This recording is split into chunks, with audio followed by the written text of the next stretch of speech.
할렐루야. 오늘 또 하나님의 은혜와 평강이 여러분 가운데 함께 하기를 축복합니다.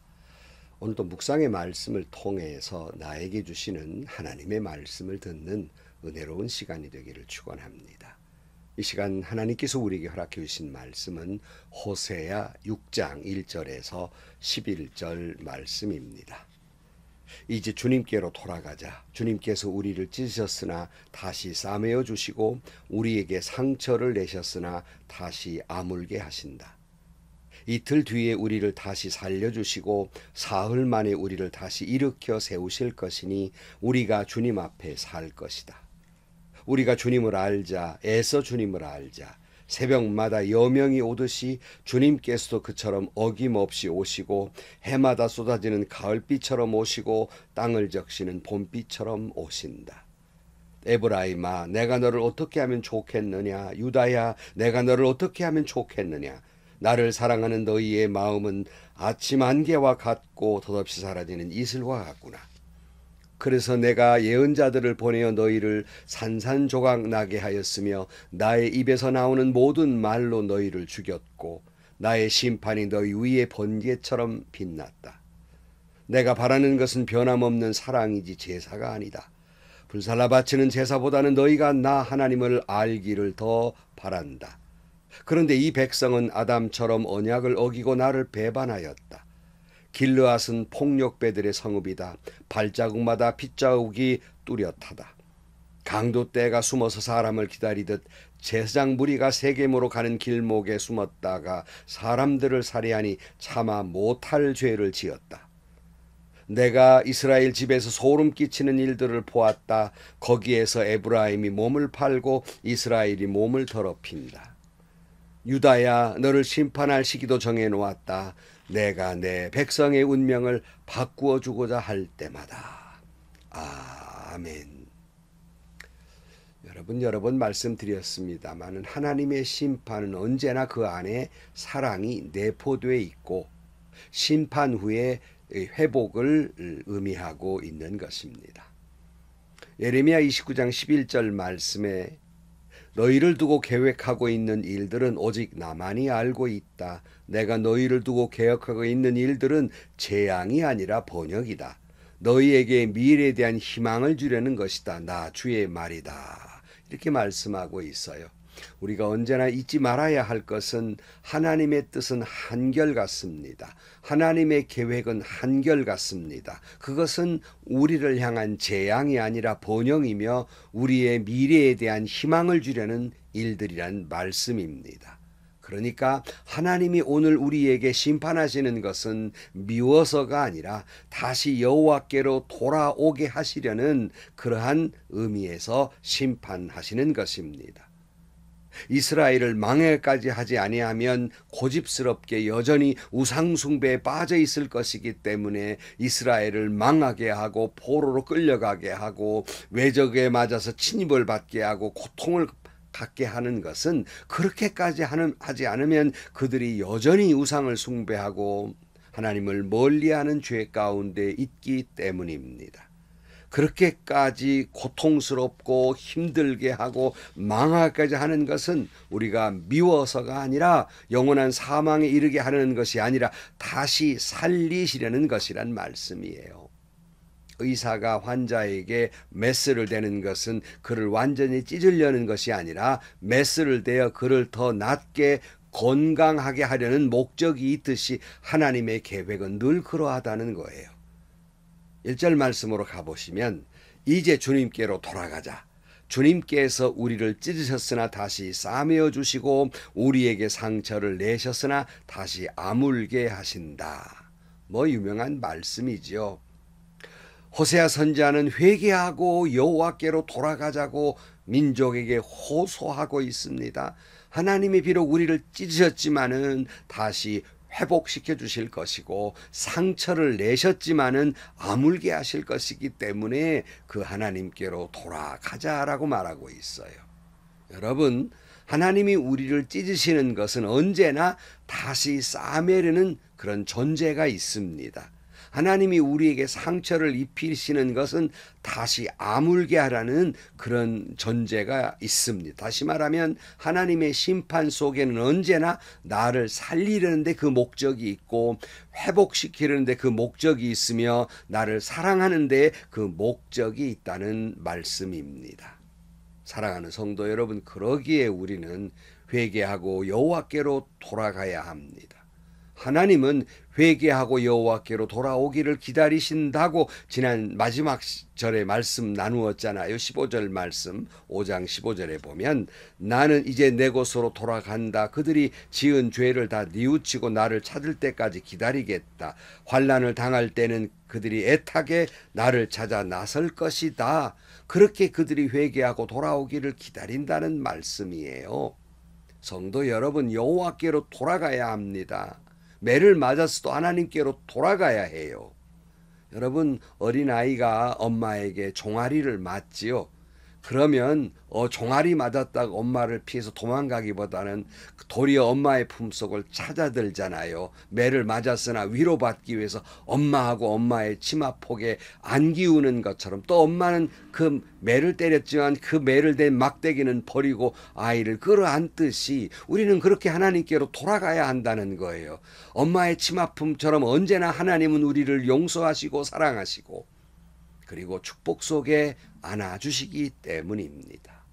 2절 말씀입니다. 이틀 뒤에 우리를 다시 살려주시고 사흘 만에 우리를 다시 일으켜 세우실 것이니 우리가 주님 앞에 살 것이다. 그러니까 회개하고 주님을 찾으면, 하나님의 품속으로 돌아가기만 하면 다시 살려주실 것입니다. 다시 일으켜 세워주실 것입니다. 다시 주님 앞에 살게 하실 것입니다. 산다는 것은 일회적인 것이 아니라 영원히 살게 하실 것이라는 말씀입니다. 그래서 호세아는 다시 이렇게 호소해요. 3절 말씀에 우리가 주님을 알자, 애써 주님을 알자. 새벽마다 여명이 오듯이 주님께서도 그처럼 어김없이 오시고 해마다 쏟아지는 가을비처럼 오시고 땅을 적시는 봄비처럼 오신다 그랬어요.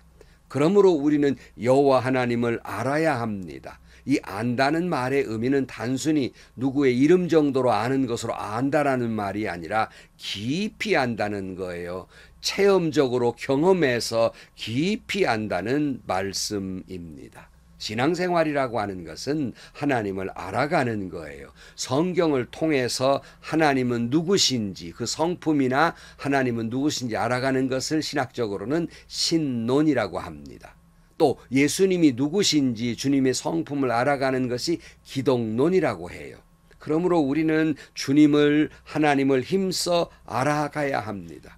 하나님의 성품을, 하나님이 나를 향한 사랑과 그 뜻이 무엇인지를 알아가야 합니다. 그런데 오늘 본문에서 하나님은 새벽마다 여명이 오듯이 주님이 어김없이 우리에게 오시며 때로는 해마다 쏟아지는 가을비처럼 그리고 땅을 적시는 봄비처럼 오신다.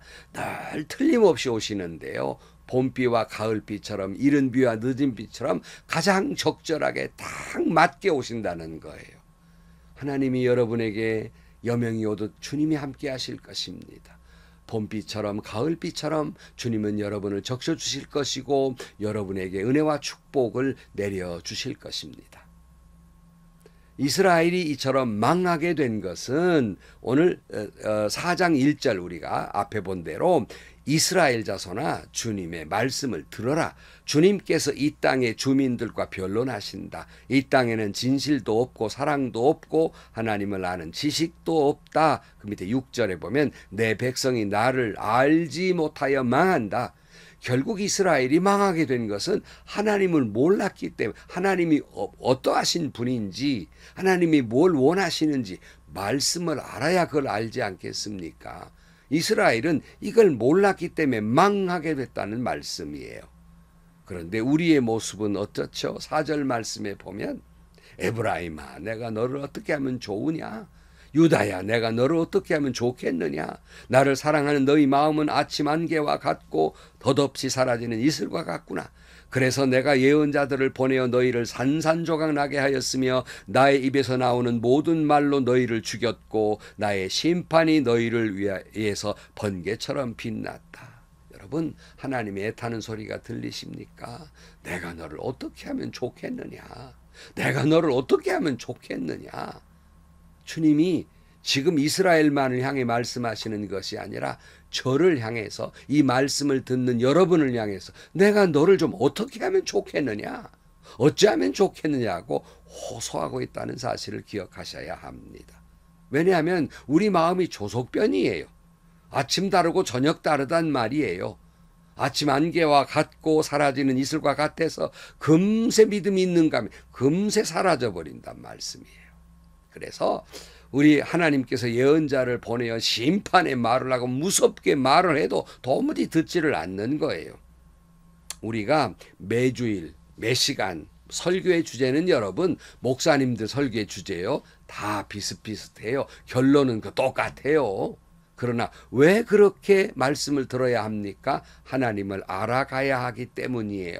여러분이 설교를 들을 때마다 결론은 뻔해요. 뻔한 노릇을 왜 매번 들어요? 왜냐하면 우리가 조속변으로 변하기 때문에, 우리를 그 말씀으로 다시 사로잡아야 하기 때문입니다.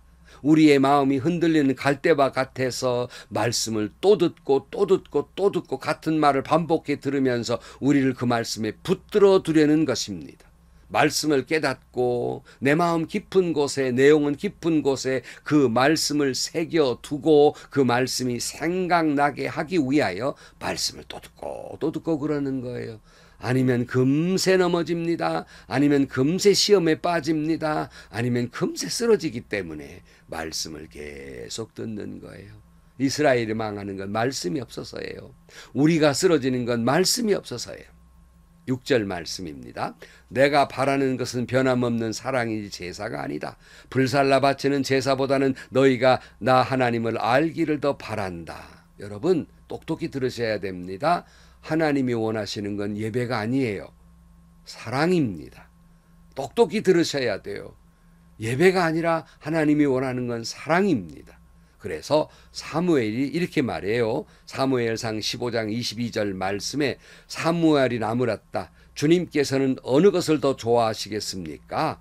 주님의 말씀에 순종하는 것이겠습니까? 아니면 번제나 화목제를 드리는 것이겠습니까? 잘 들으십시오. 순종의 제사보다 낫고 말씀을 따르는 것이 순양의 기름보다 낫습니다. 여러분 잘 들으세요. 1000번의 번제보다 한 번의 순종이 훨씬 나은 거예요.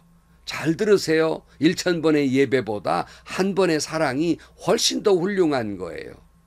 근데 사람들은 예배는 그저 어기면 굉장히 큰 문제가 되는 것 같으면서도 자기 마음에 누구를 미워하는 건 별 문제가 아닌 거로 생각해요. 그 사람 미워할 만하니까 내가 미워하는 것이지 정당화예요. 아닙니다.